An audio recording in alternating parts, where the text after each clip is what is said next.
ఆంధ్ర రాష్ట్రంలో ఎక్కువగా El Niño effect ఉంది అనే చెప్పాలి. ఈ హీట్ వేవ్స్ వల్ల చాలామంది మరణాల పాలవుతున్నారు. అయితే ఈ హీట్ వేవ్స్‌కు, ఆర్ఎంపీలకు ఎటువంటి సంబంధం ఉంది? ఆర్ఎంపీలు ఎటువంటి సూచనలు చేయాలి? ఇంజెక్షన్లు చేసేటప్పుడు ఎటువంటి జాగ్రత్తలు తీసుకోవాలి? ప్రజలు నీరు తాగేటప్పుడు లేక ఎండ నుంచి వచ్చేటప్పుడు ఎటువంటి జాగ్రత్తలు తీసుకోవాలి? అనేటువంటి అంశాలపై మీకోసం ఈ వీడియో. ఎలినో ఎఫెక్ట్ అంటే అబవ్ 40 డిగ్రీస్ ఉంటే ఆ హీట్ని ఎలినో ఎఫెక్ట్ అంటాం. ఈ హీట్ వేవ్స్ వల్ల వాతావరణంలో విపరీతమైనటువంటి వేడి పెరిగిపోయి విపరీతమైనటువంటి దాహం లేక బాడీ డీహైడ్రేషన్కు గురవుతూ ఉంటుంది. అయితే మనం బయట నుంచి లోపలికి రాగానే ఇంట్లోకి రాగానే మనకి విపరీతమైనటువంటి దప్పిక ఉంటుంది.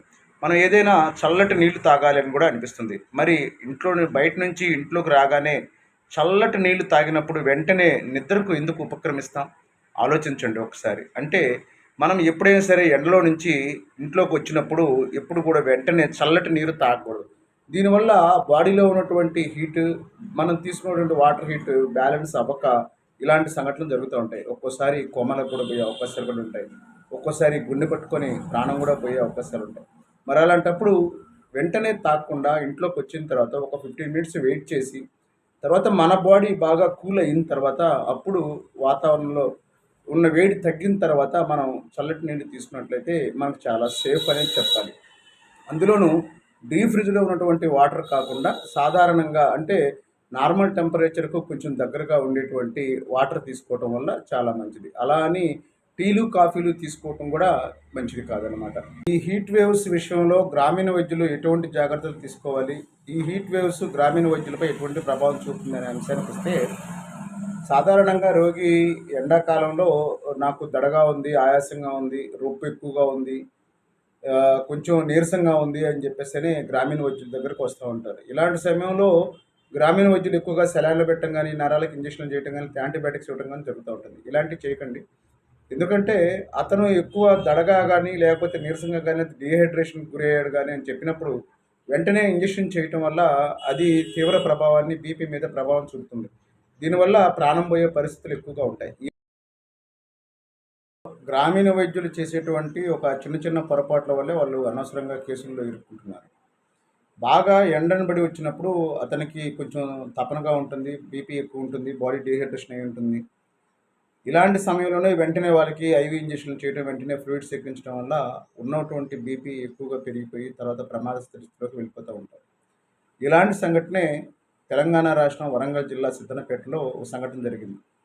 ఒక యువకుడు ఎండను బడి వచ్చేసేసి నాకు బాగా ఆయాసంగా ఉంది, దడగా ఉంది అని చెప్పడం వల్ల ఒక టాబ్లెట్ ఇచ్చాడు.